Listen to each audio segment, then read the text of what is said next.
Hi, everyone. Welcome. Hello. Hi, welcome. All right. So thank you all so much for being here today for our Careers in Mind Counseling Psychology Professional panel featuring UCSD psychology alumni and community members with a counseling background. My name is Guadalupe Feria, and I will be the moderator for today's session. Christy, who is our psychology undergraduate coordinator, will be answering questions in the chat.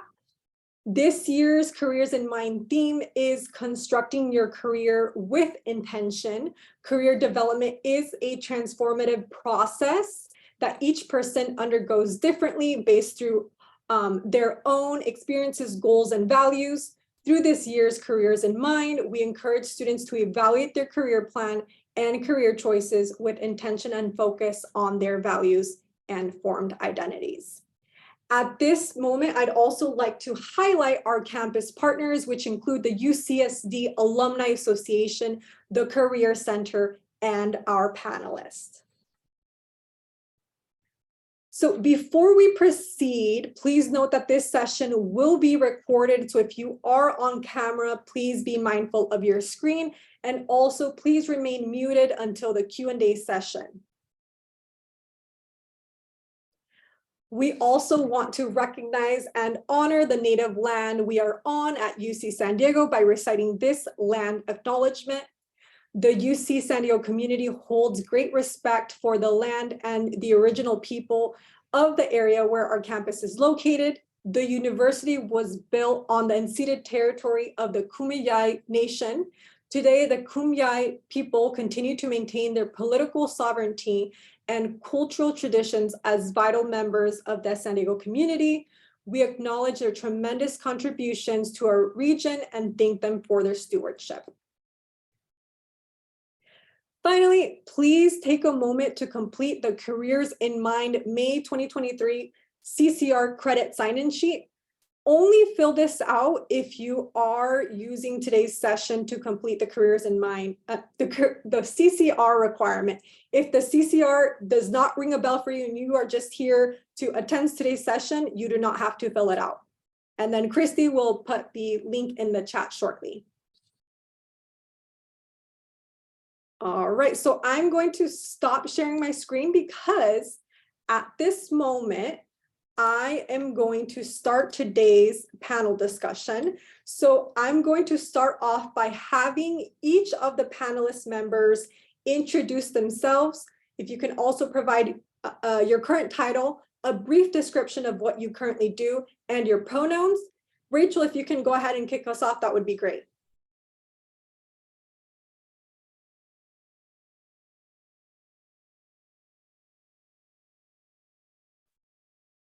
You're currently muted at the moment, Rachel.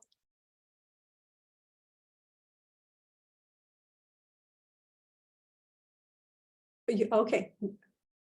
All right. Go ahead and give that a try.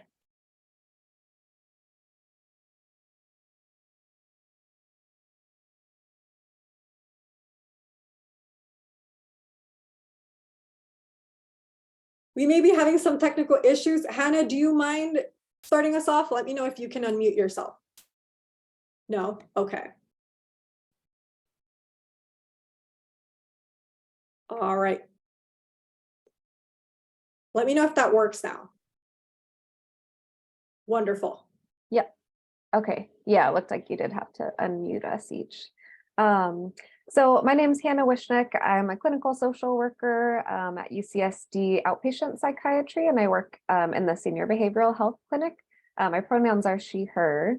So at senior behavioral health, so we know UCSD is an academic university, and it also has this healthcare system attached. And so I work in the outpatient psychiatry sort of arm of that healthcare system. And so I only work with older adults. I work with folks who are 65 and up. And I do individual therapy. I do group therapy for part of the intensive outpatient program. And then I also do a bit of case management.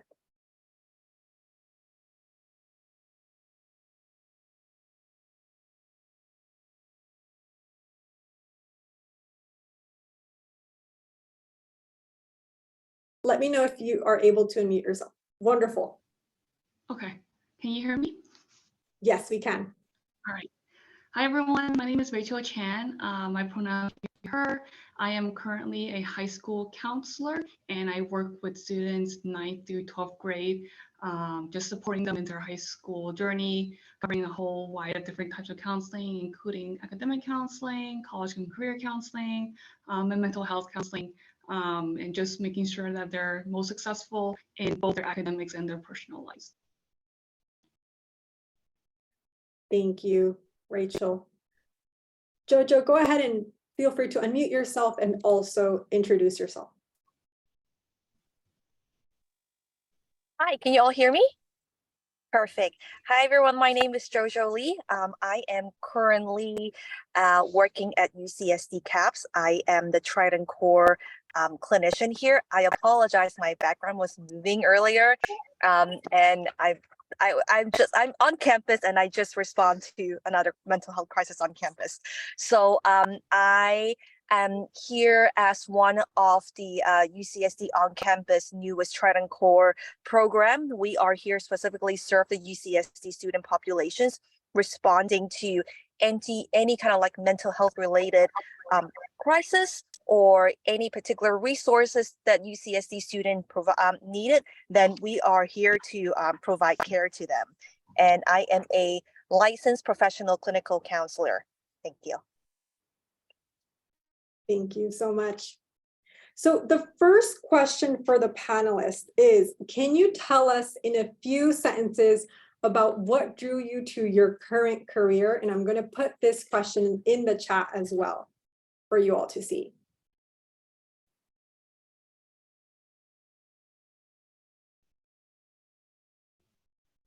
Can we just jump in anytime? Yes, please do. So for me, I work in a high school, and that has always been something that I've been drawn to. Even since when I was in middle school, high school, I've always wanted to volunteer at elementary school, middle schools, working with different types of students. I just really enjoy working with that age group and just figuring out and helping them understand just how to navigate through life. And I feel like I benefited a lot from my high school counselor. And so that was an area that I felt like could be something that I can connect with students, and just being able to have those one-on-one relationships with them.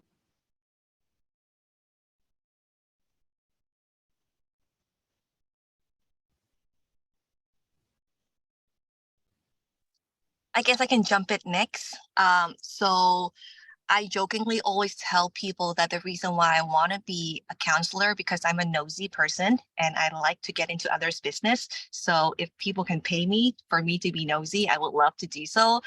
But on a serious note, it's also because I believe that in any kind of like counseling field, we need diversity. And oftentimes I just don't see enough people who look like me to be in the field, especially in the crisis field.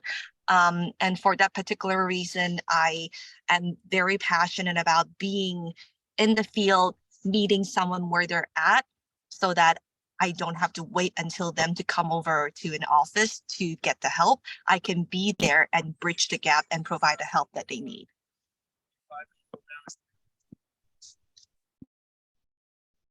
All right. So I think my sort of interest started with my mom was a psychiatric nurse. And so I was always really interested in the stories that she brought home from work. And same as Jojo, I'm very like nosy and I love to just hear all the juicy details. And also, I mean, it's not just that, but also kind of there's a lot of, I think, I feel very honored that people are willing to share that side of themselves with me and that kind of vulnerability. And so it's just really sort of rewarding to be in that position and to be able to offer some stability or, information or whatever somebody needs kind of in the moment.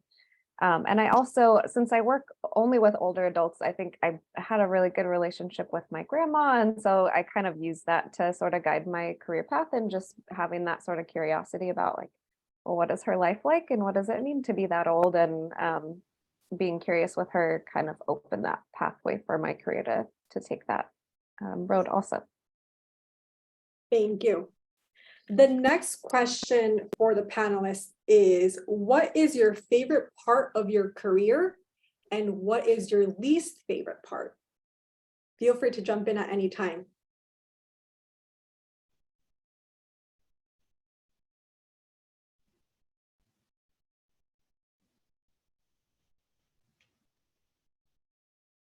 I'll take a stab first. So I think my favorite part, like I said, is just I find it's like I feel really honored when people share that kind of deep part of themselves or the painful parts of your life, and there's a lot of trust that I can provide something back in exchange.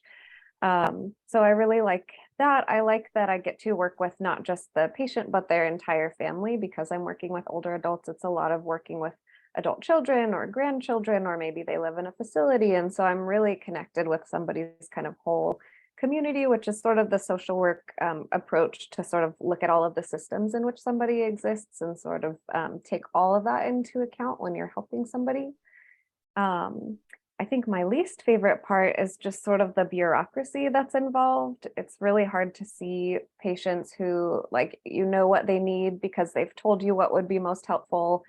And then for whatever reason, the system or finances or healthcare, it's just not lining up to give that person what they need. And so that part is really frustrating. I don't get burnt out by my patients at all. I get burnt out by dealing with just the administrative kind of stuff that comes along with everything.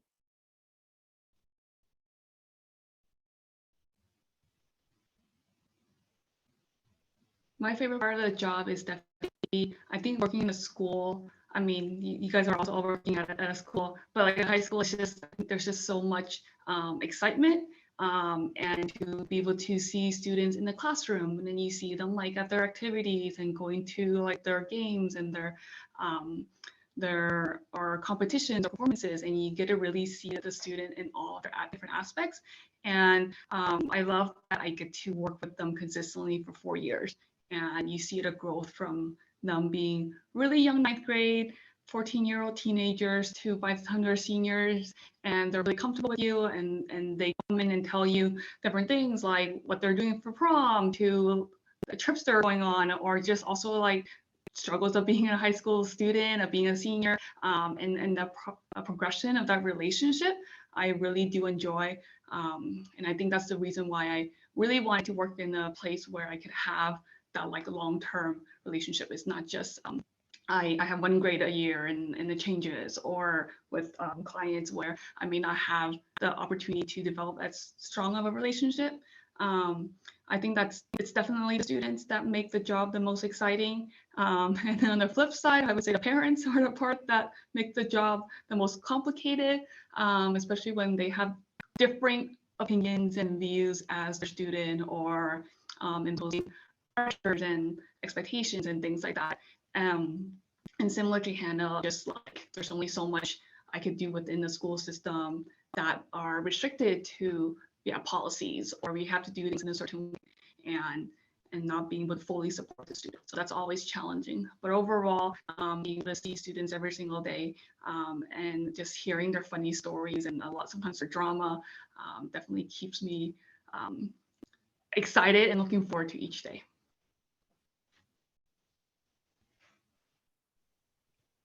I think Rachel and Hannah really share kind of like the combination of what I want to share. I think I'm just going to add on to being in this field. It is always a field to learn new things. I think that's one of my favorite things, to know that like it's a constant evolving field. There's no such thing that you learn enough from it, because there's always something to learn. And I personally think that if that's someone that if you are that person that you feel like you enjoy learning new things, no matter it's from your client, from the most updated evidence-based treatment practice, whatever that is, I feel like this is what motivates me. And I'm surprised no one mentioned about documentation as their least favorite thing in their job yet. So I'm going to say that out loud. I think it depends on the agency that you worked at. There are sometimes when being in a counseling field, it's not only just about providing therapy. It is a lot about documentation too, because if you never document it, it never happens. That's kind of like the role model here is that so oftentimes when we provide therapy, I think it's important to also be mindful about, are we documenting that accurately? And there might be things that we need to do more with, like case management, communicating with other different agencies, sometimes have to play like phone tag, which is kind of like part of our job as well. So I feel like that is something I'm very grateful that I have that opportunity. And at the same time, it can feel like overwhelming. So I think this is a double-edged sword, that I enjoy it, and at the same time, it can get overwhelmed as well. Thank you for sharing. The next question is, what does a typical day look like in your current role?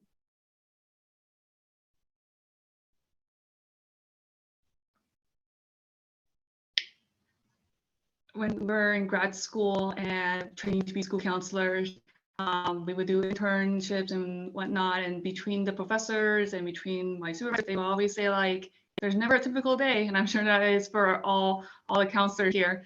And it's a variety of so many different things. And yeah, like all the paperwork, the administrative piece.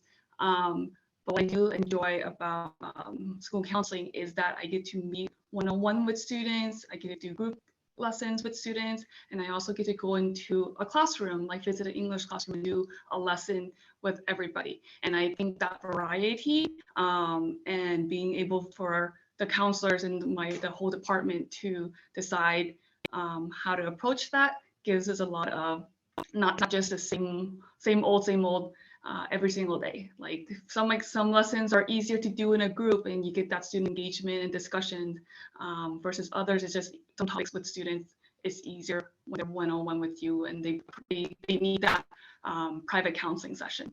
And then on top of that, it's dealing with parents a lot, whether they're requesting it or I have matters I need to share with them about their student and how they are doing. And then also collaborating with like teachers, administrative staff, to just really have all the knowledge I can about that student and all the supports that can be put into place to help them thrive in the school setting.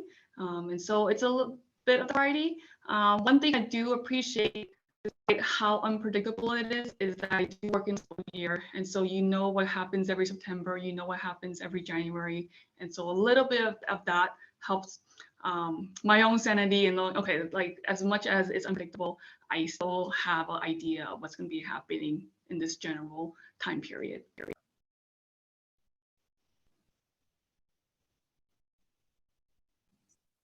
I guess I can share next. I think there's no typical day in my current job right now. As you probably can tell, I'm actually sitting in a car right now, and my supervisor is driving.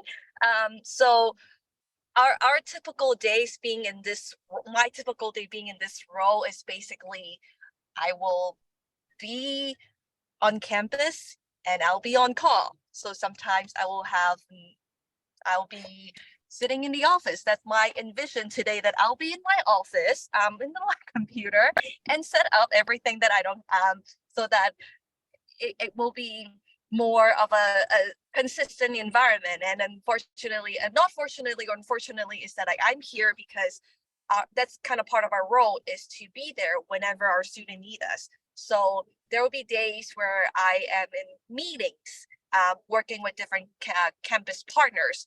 There'll be days where I am like what I'm doing right now. I'm in a car and be in call positions, waiting for if there is need from any part of the campus that need our services, then we will be there to be either can be on campus student store, and it could have been a cafeteria, it could have been anywhere else, just in the park. So I think my typical day is unpredictable. That might be the most accurate way to put it in.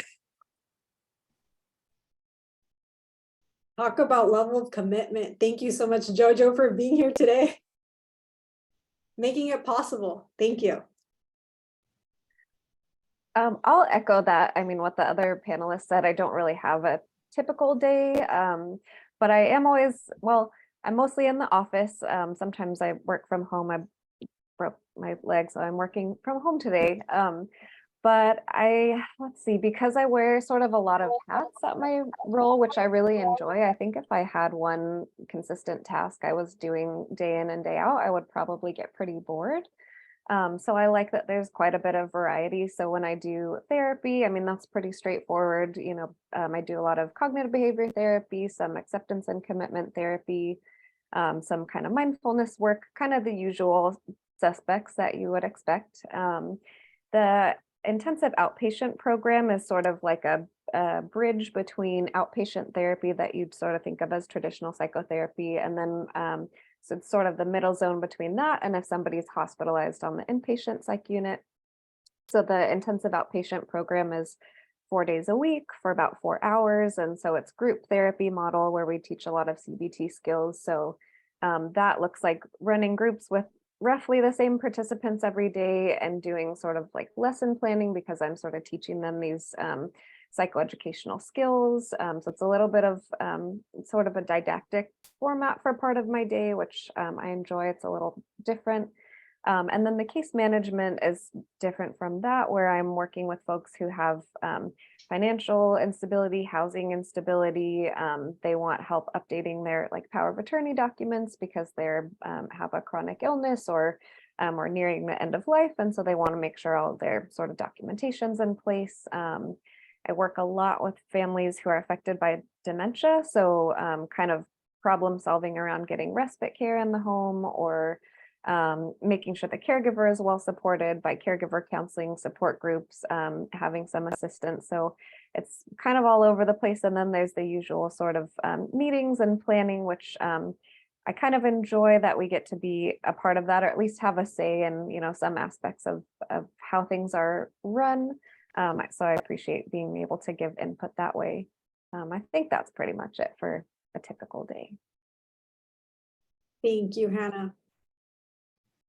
The next question is, in your experience, how can students begin to prepare for exploring pathways that best align with their values?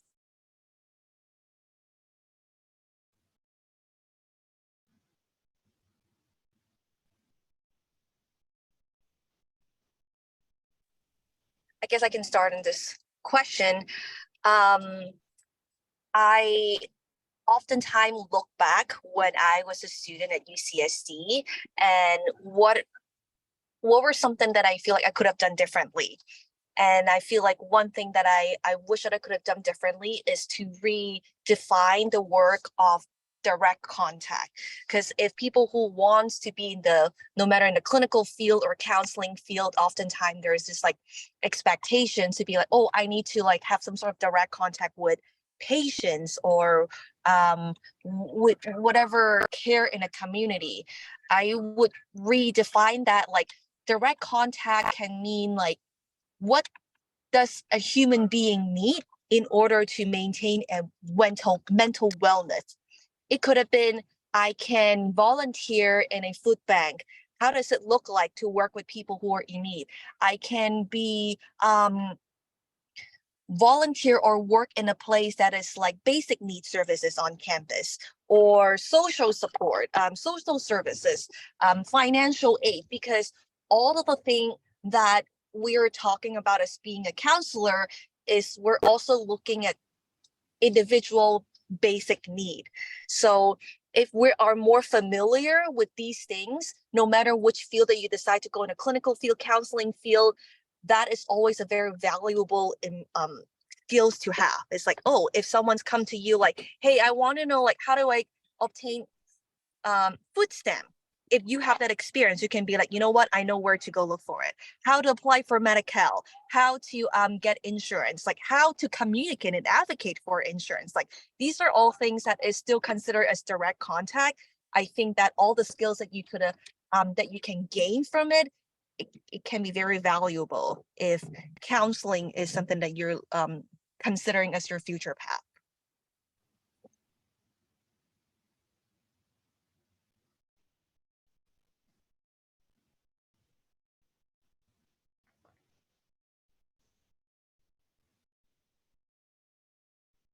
One suggestion that I feel like helped me was being a little more open-minded towards what my experiences were going to be like at UCSD.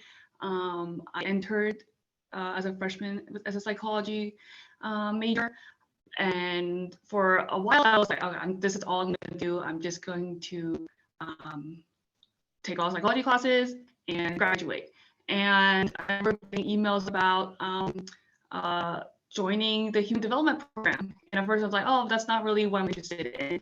But just talking to different people, exploring more of that, that opened up a different field of psychology and counseling that I felt like was much more suitable for me.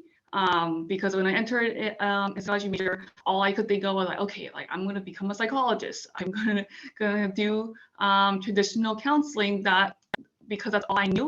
And it took me being open-minded and really like talking to different peers that were studying similar fields like cognitive science, human development, education, and that helped me broaden like, okay, there's more to there's different fields within counseling that benefit different people, and so through that, getting hands-on experience through field work, that helped me identify that my values were in working primarily more with students, even though it was always in the back of my mind. It didn't really solidify until I had that very practical hands-on experience of working in the school in a more structured way, and that allowed me to pursue more counseling versus what I originally thought in my head would be becoming a psychologist.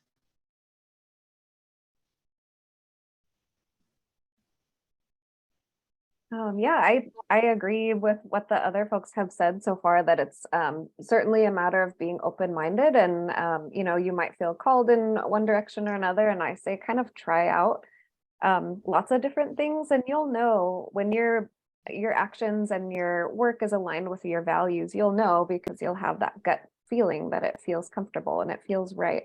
And it might be in a different field than you expected. I never expected to go into the aging field. And then as soon as I started sort of working towards this, which it came about as I had like a work study job in an Alzheimer's clinic my senior year of undergrad at UCSD. And I became really interested, and I said, oh, it was a research lab, but I said, oh, you have a clinic down there. What's going on in the clinic? And then kind of introducing myself and seeing what's going on there, and that opens doors. So just being curious and then paying attention to that gut feeling. And, you know, sometimes you say, okay, I'm working in this position. It's exactly the population I want to be working with, and it's exactly the work I want to be doing, but the organization has some issues that I don't align with, you know, values wise. And so there's a lot to consider, not just kind of what is the actual work you're doing, but what are the organizations that you work for. And I had a really good job offer from this Catholic medical care system in Seattle that they're not super friendly towards LGBTQ folks, and I'm part of that community. And so even though the work is really amazing and I fully believe in it, I couldn't see myself being a part of that kind of organization. So yeah, you'll know, trust your gut, I guess, is my advice. Thank you for sharing. The next question is, what misconceptions do people often have about your profession?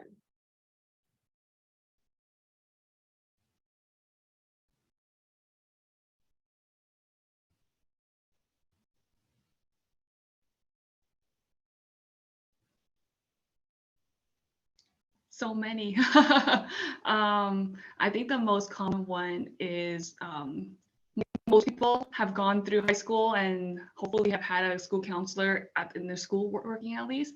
But I tend to see that a lot of people have had negative to maybe like absent experience with a school counselor. Maybe they never even knew their school counselor existed, or they may have had just not necessarily a great experience. And I think that their belief is often, oh, the school counselor is here to change your schedule and put you into the right classes, or is there to just help you graduate. And I and that is a part of our job, and that's a part of the job that is necessary. We do need to make sure that every student is in the right place, the right classes, but there's so much more to being a school counselor than that. It really is about identifying what the students' needs are, helping them be able to grow in their high school years, figuring out where the gaps are, what kind of supports they need. And it takes a lot to understand who they are in their family context, who they are with their peers, and why they still come to school but are struggling in other classes or don't come to school. And there's so many reasons to uncover. And that is a part of the job that I do enjoy working through. And there's never always going to be an answer to solving all their struggles and their problems. But there is a deeper layer that I do wish that people think about school counseling. They can consider that. But I think over the years, more recent years, with mental health being an area that schools are focusing more on, and it's less of a stigma. Students don't see school counseling as such a that's only where you go when you're in trouble. But they are reaching out more to access services, and I think that's really encouraging, and hopefully will continue to allow people to understand the field more.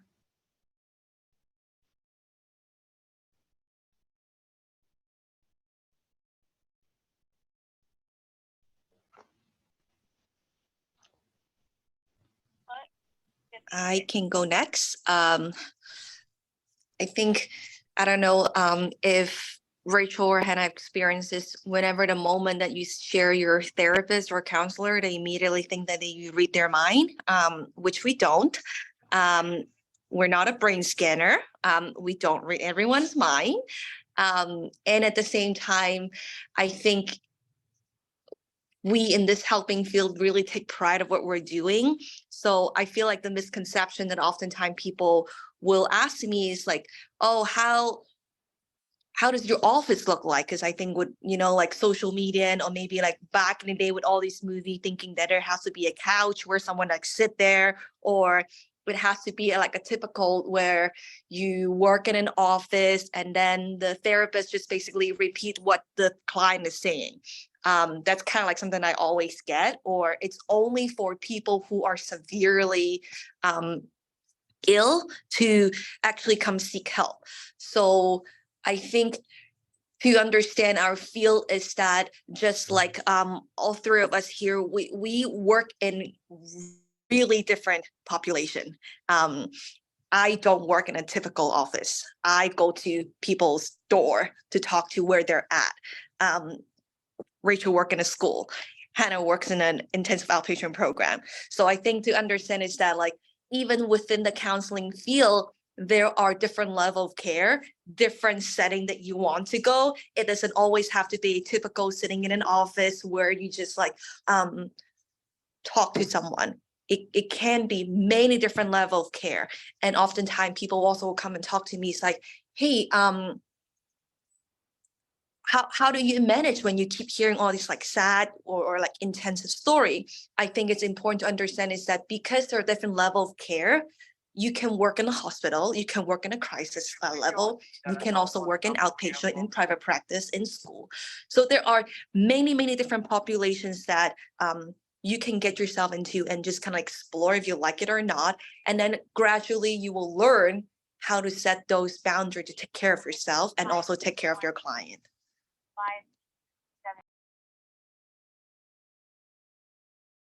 Yeah, I think that was really well said. And I agree with, everything you shared. And I love this question because I think there are a lot of misconceptions about social work too. Sometimes the only thing people associate social work with is like child protective services and coming to take your kids away, which is sure there are social workers who work at CPS. But I mean, a social worker's job is to sort of protect the best interests of their client. And it doesn't always look like just taking someone out of their environment. Most of the time it doesn't. So that's one misconception that comes up a lot. I mean, movies do a horrible job at representing most people in the helping profession, I think. The other misconception, and this was the big one that I learned, was that you don't need a PhD to do therapy, which is sort of what I had always assumed for a long time. And so my degree is I'm a licensed clinical social worker, so I got my master's in social work. And I think similarly to the other folks, you get your degree and then you get a license on top of that that allows you to practice clinical work or do actual therapy. And so that was helpful for me to know because I wanted to do therapy and I didn't want to go to school for 6 years to be able to do it. So I think that's another misconception. And even I had a patient get referred to me for therapy, and then she was so confused. She's like, I thought I was seeing a social worker. And I said, well, you are, and I'm also your therapist. And yeah, so it definitely comes up quite often. Thank you. The next question is, what resources and advice can you give to students who are looking to enter your industry or are unsure of where to go next?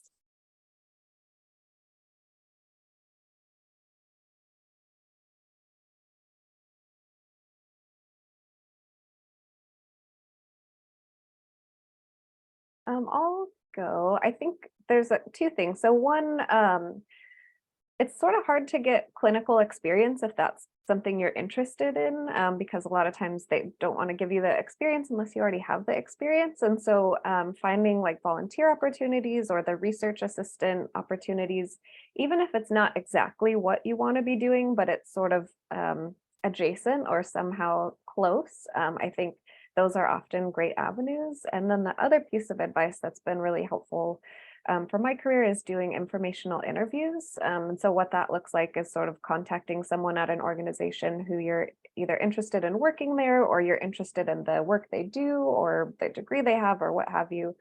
And sort of just saying, hey, I'd like to pick your brain for 20 minutes. Do you have time? And especially when you're a student or you're kind of new in the field, I think people are generally really graceful and gracious with their time and will answer questions. And so that's your opportunity where it's like no stakes on either end. You're not interviewing for a job. You're just wanting to know what they do, and people will be pretty candid with you throughout that process. And so that was really helpful in figuring out for me, like, okay, what exactly do I want to be spending my time doing? Because it's a lot of time when you commit to a job, and not that you can't change it, but you want to do something that feels fulfilling and also gives you the good work-life balance and that you can feel good about when you go home and all those good things.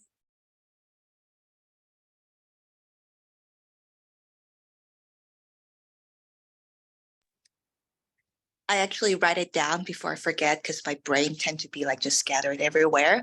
Couple things that comes into my mind is that completely agree with what Hannah mentioned in terms of like looking into different organization for kind of expose yourself. What does it look like?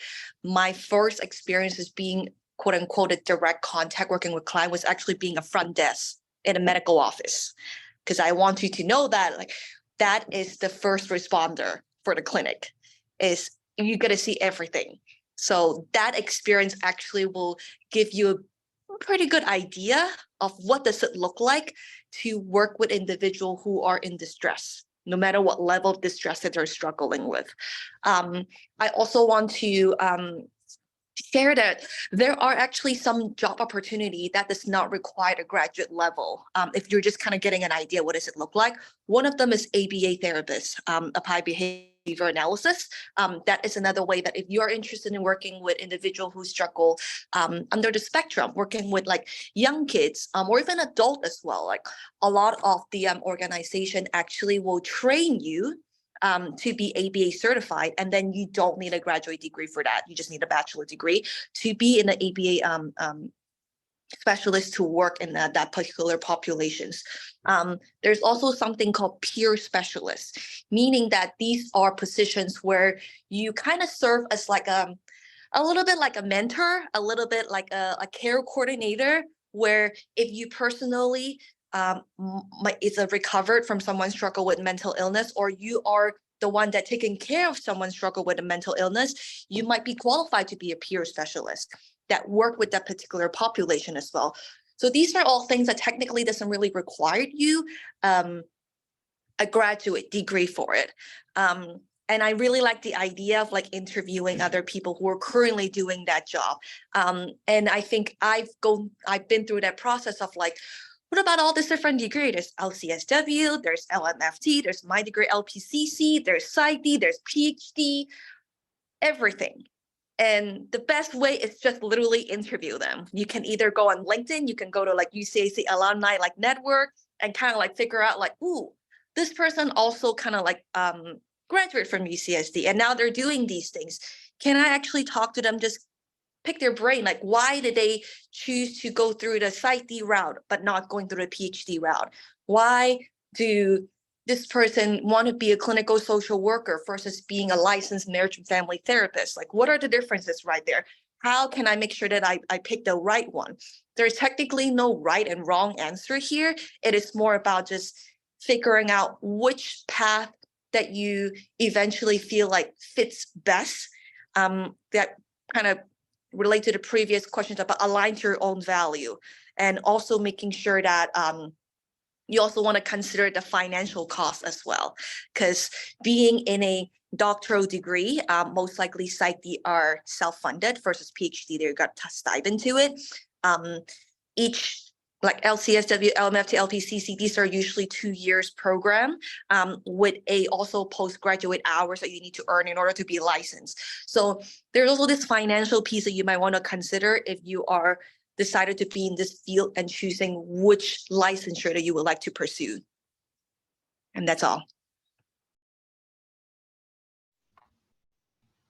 For me, I think if you are considering working in a school, like K through 12 school setting, I think the best way, I think very similar to what Hannah and Jojo have shared, is just connecting to different fields, even within schools. Just throughout undergrad and grad school, like talking to like speech therapists, psychologists, teachers, and understanding how the entire school works and not just school counseling has really benefited me. And okay, like what, now that I'm here, it's not just me and the student. There are so many other stakeholders that contribute to the success of the student that it will be really important to just know all of that information, and to see, yeah, just like what a classroom environment is like why is the student struggling? Like, why is that a challenge for them? Understanding all of those pieces. And yes, very similar, just asking those questions. When I was at UCSD, I took a lot of education studies classes, and even if you're not going to pursue that as a minor or major, they offer classes where the entire class is focused on you volunteering at a school. So if you need a way to just volunteer at a school and don't know where to even look for those volunteer opportunities, take those classes. I believe when I was there, it was only like a 1 unit, 2 units, it was log hours, and that could be a really easy way to network with schools.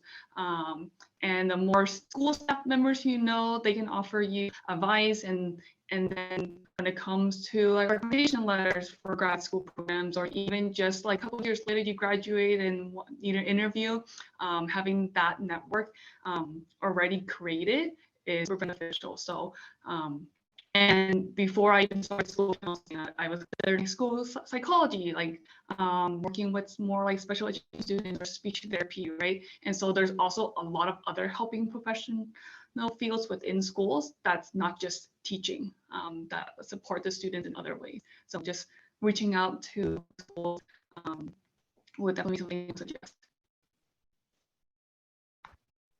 I want to add one more thing.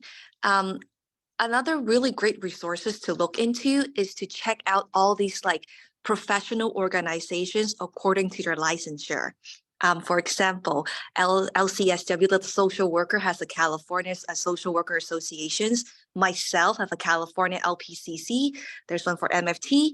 There's one for every single licensure. So if you're looking for someone to connect, sometimes attending to their event probably will give you a very big pool of people that you can connect with. Thank you, Jojo. Now we have time for a Q&A. So if students on this Zoom meeting have any questions for our panelists, feel free to put the question in the chat or go ahead and raise your hand and I will call on you if you decide to unmute yourself.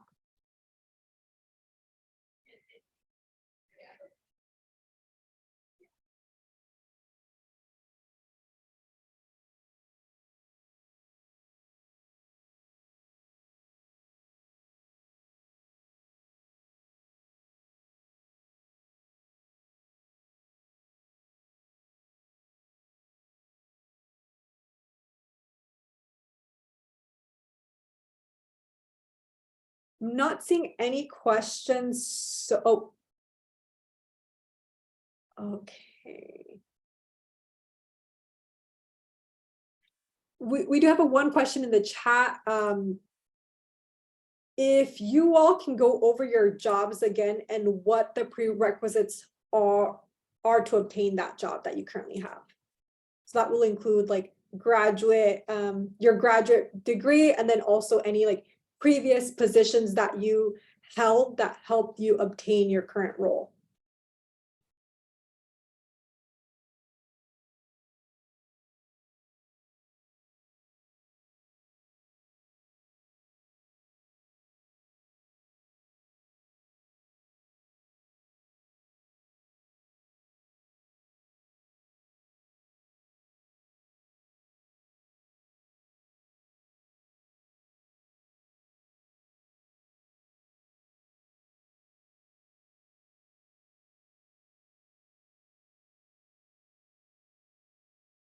Thank you for letting me know, Hannah. Let me go ahead and unmute you. Got it. Thank you. Okay, what was my sort of career path that led here? And so I have, like we mentioned, I'm a licensed clinical social worker. So I went to grad school for 2 years for my master's in social work. And then the licensure process, I first was licensed in Washington State, and it takes 3 years there. I can't remember the exact requirements, but it's a certain number of clinical hours. It's a certain, and clinical hours meaning like patient facing hours. It's a certain number of supervision hours. And then I transferred my license to California when I moved back here. So that was kind of the academic side. But in terms of jobs, so like I mentioned, I worked in a research clinic for Alzheimer's disease. And then I had, as part of, I think most of our training involves like internships where you're kind of learning the didactic material in the classroom, and then you go out and have somewhere you can sort of apply it to. So I had some internships at a PACE program, which is a program for the all-inclusive care of the elderly, where we provide kind of wraparound services, medical care, social work, nutrition, dental care, podiatry, adult day health center. I mean, kind of everything in one house or one place for older adults. I also did a lot of kind of in-home work through that, and another internship for people who had severe mental illness who were living in like adult family homes in the community. I worked at the Alzheimer's Association for a number of years, so doing kind of caregiver counseling and connecting people to resources. And then I worked on an inpatient geropsych unit, so it's a psychiatric unit for older adults. And I was doing some sort of discharge planning there. And then I worked in state case management in Washington State, and that was a really fascinating mess of an organization. Of course, they do good work, but the larger the organization, I think the more bureaucracy there's going to be. And then when I moved back, I did call upon my resources at UCSD, since I had worked here previously and did my undergrad here and had 199s, or what, I can't remember what they're called, the research positions. And so that's how I got this job. As I connected, I said, hey, I'm back in San Diego. Does anybody know of anything? And that's sort of how I landed here. And while I have the floor, I will just make a plug for the aging community and working in aging. I think it's overlooked. As our society, we don't value our older adults as much as we could or should. And the way the population is aging, all of the baby boomers are now getting older. And so there's going to be a ton of jobs in this field, and people are going to be in high demand who have the interest and the skills and the the knack for it. So I'm just going to make a shameless plug for the aging field.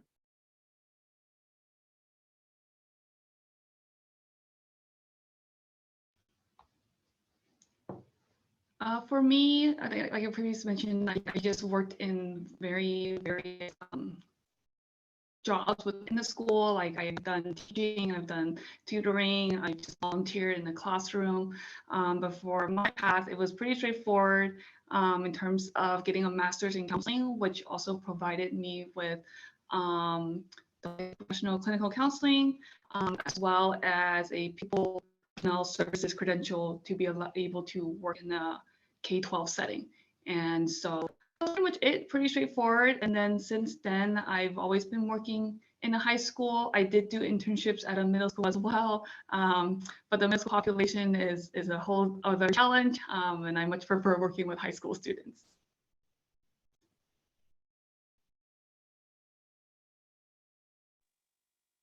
I guess I'm the person that always drawn into working in the higher level of care. So my experience has always been before working here, I have experience working with basically partner up with San Diego Police Department. I was the psychiatric emergency response team, the PERT clinician.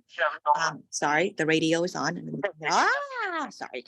Okay, here we go. Sorry, my bad. And I've worked at different psychiatric hospital before.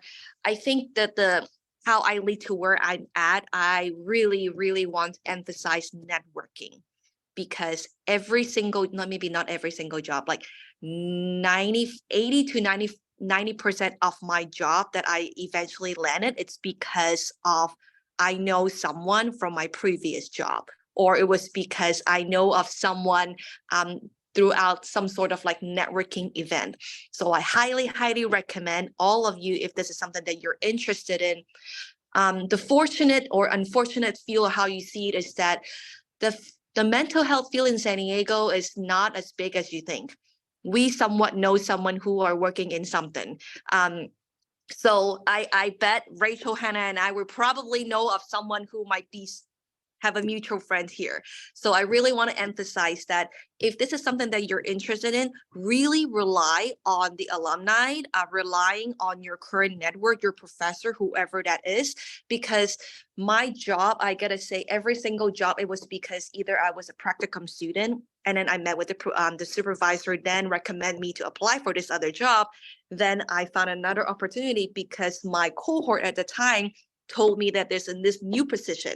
So where I land right now at UCSD CAP specifically, it was also because someone that I worked with before who told me about this opportunity. So I really want to emphasize that if you want to be in this field, don't underestimate the power of networking. Thank you. We did receive one more question. So if one person can answer this quick question, which is, what are the best ways to gain research experience? And did your graduate program require undergraduate experience?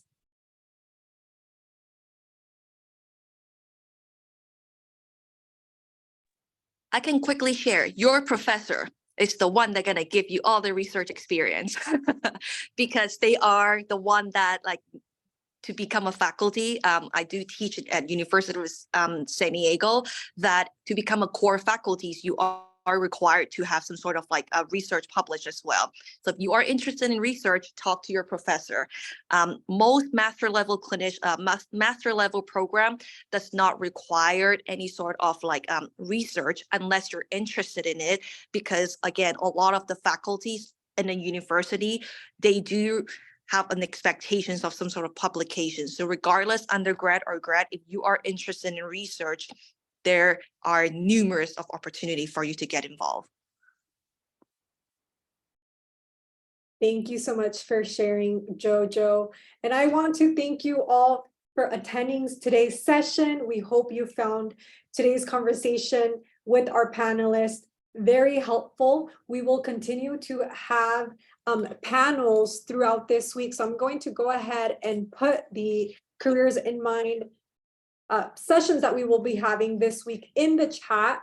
Feel free to click on the link and register. I want to thank you all so much for being here today. And if the panelists can just stick around for just a group photo, I would greatly appreciate it. Bye, everyone. Thank you for being here.